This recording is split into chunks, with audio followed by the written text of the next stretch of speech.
CM Vishnudeo Sai की cabinet ने एक नया फैसला लेते हुए छत्तीसगढ़ में राष्ट्रीय सुरक्षा और एरोस्पेस यूनिट्स की स्थापना का रास्ता खोल दिया है। मुख्यमंत्री की अध्यक्षता में कैबिनेट बैठक में कई महत्वपूर्ण फैसले लिए गए हैं। देखिए ये खास रिपोर्ट।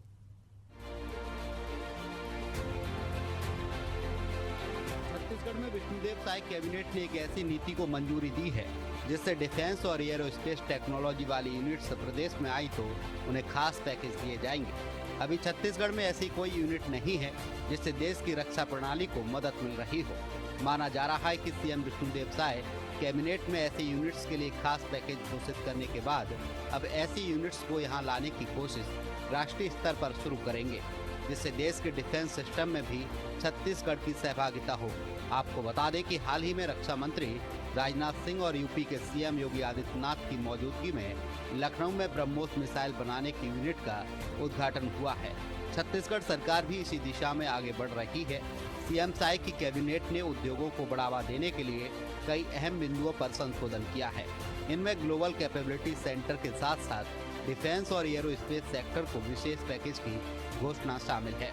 इसके अलावा सरकार प्रदेश में निजी औद्योगिक पार्क के लिए अधोसंरचना अनुदान में बढ़ोतरी तथा प्लग एंड प्ले फैक्ट्री निर्माण को भी प्रोत्साहन देने जा रही है। दरअसल साय कैबिनेट ने छत्तीसगढ़ राज्य में उद्योगों को बढ़ावा देने और निवेश को प्रोत्साहित करने के लिए राज्य की औद्योगिक विकास नीति 2024-30 में कई महत्वपूर्ण संशोधनों को मंजूरी दी है।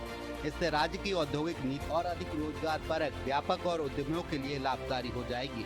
इन संशोधन के मुताबिक नई नीति के तहत जिन कंपनियों में छत्तीसगढ़ के लोगों को नौकरी मिलेगी उन्हें सरकार अनुदान देगी।